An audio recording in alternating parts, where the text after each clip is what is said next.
xildhibaan Saciid Xirsi Cabaas oo kamid ah xildhibaanada golaha deegaanka Elafweyn ayaa ka warbixiyay xaaladda abaareed oo Elafweyn iyo deegaanada ku xeeranba waqtigani ka jirtay iyo ceelashii danyartu ay ka cabi jirtay oo dhowr bilood ka hor madhay waxaanu xaaladan daran oo uu ku soo arkay deegaano ka tirsan Elafweyn oo ay abaartaasi saameysay iyo rabadaanta oo isugu soo gashay oo ku sheegay sida tani halkan waxaan cadeynayaa maanta anigoo ah xildhibaan Saciid Cabdi Cabaas ahna gudoomiye ku-xigeenka xisbiga kulmiye ceelkii Elafweyn inuu soo qalalan yahay oo maanta aad aragtaan in laga dalwayo aan cidina dhaansanayn oo waxa ku jira hadda inii muuqdana waa dhooba yar balligiina waa naga hadda soo duubnay ee wariye Cabdiraxmaan uu hayo aad arki doontaan Elafweyn waxay ku cadahay meel abaara oo sidii abaarihii loogu gurmanayay sanadkoo dhanba ay tahay xukuumadana aanan garanayn wax ka aamusiyay mar hore waa la qaylo dhalaamiyay xukuumaddu waa ogeyd abaartii hore ay ahayd kaliishi raashin iyo biyaba waa keenay guddiga abaaruhu intii ka bacdi roob ma helin halkan waxay ahayd jamhuuriyadda Soomaaliland iyo guddiga abaaraha iyo dhammaan shacabka reer Soomaaliland bada inay isha ku hayaan masaakiintan iyo dadkan jilicsan ee degmada jooga ee dhibaatada badan ka jirto anigu ah xildhibaan Saciid Cabdi Cabaas waxaan maray 5 tuulo oo degmada Elafweyn kamida 5 tuulo waxaan ku arkay dad laga guuray oo meel abaara jooga oo qaar aan biyo xitaa tamarracsiiyay anigu iyadoo guddiga abaaruhu markii hore tuulooyinka dhammaan bay caawiyeen si fiican u caawiyeen oo ay biyo iyo raashinba siiyeen laakiin markii roobkii daay waa laga jaray oo xukuumaddu waxaad moodaa inay yiraahdeen dhammaan dhulka roob baa ka daay waxaan cadeynayaa maanta inaan dhulka roob ka diin Elafweyn boqolkiiba la oran karo 40 roob baa ka daay boqolkiiba 60 Elafweyn waa abaar waxaan leeyahay xukuumadda ka war hela Axmed Maxamed Silaanyana waxaan leeyahay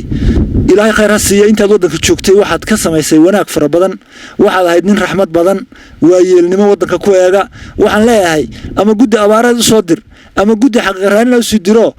ilaahay khayr ha ku siiyo waana bishii rabadaan dadka dhib badan baa haysata waxa naga qeylaalsiiyay waa wanaagaaga fara badna madaxweyne ku xigeen waxaan leeyahay wadanka ka war hela oo Elafweyn xog badan ka hela oo guddidina abaaraha amra oo ka kaca gaar ahaan waxaan leeyahay gudoomiyaha xisbiga kulmiye Muuse Bixi Cabdi iyo gudoomiye ku-xigeenka Saylici waxaan leeyahay idinka caawimo gaara oo ka xisbi ahaana oo dadka waxba la gashaday dadkeenii baa liitaan codka ka doonaynay bari maxaan kula hadlaynaa markaan codna siiya waan soo maray siiga dheer waxaan soo maray godwaraabe waxaan soo maray ceel midgaan waxaan soo maray isku kuf waxaan soo maray dhawr magac dhammaan dadkaasi waa serious dadka maxaan kula hadli doonaa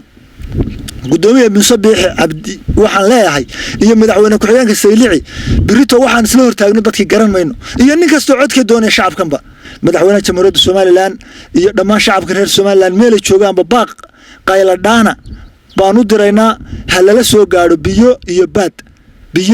baad guddiga abaaraha waxaan leeyahay guddiga abaaruhu may dhammaan abaartii aad ka weerar gasheen ee aad u keenteen biyaha iyo ilaahay khayr hayna ka siiyo sida fiican aad u gaarsiiseen biyaha iyo raashinka tuulooyinkii kama dhamaan maanta ay ugu daran yihiin wax bisha rabadaan lagu soomo ilaahay baa og xaaladooda waad yaabaysan biyana ma haystaan baadna ma haystaan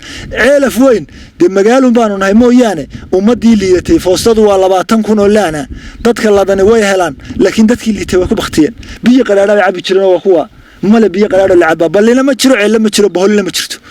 biyo ugu dhowey Silaanya waa soo saaray biyo laakiin kuma guuleysan waxaan leenahay waa taa wadanka waad aragtaan madaxweyne wanaag badan baa ka horeeyay waqti yar baa ku haray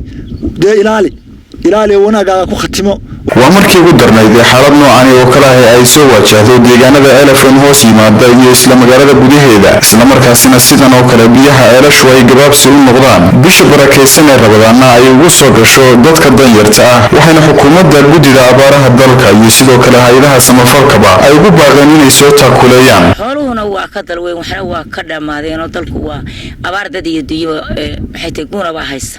de sidaas oo dayacaba haysata maxay haytay walaal waxaan nahay dadka ka soo hoyday miyiga ee abaartu saameysay aan xoolo miyi iyo xoolo magaalo midna lahayn baanu nahay ceelkii waa naga go'ay anagoo kamid ah degmada Elafweyn waxaanu rabnaa inaad soo caawisaan hadii la haydmo Cabdiraxmaan Ismaaciil Saciid Bulsha TV Elafweyn.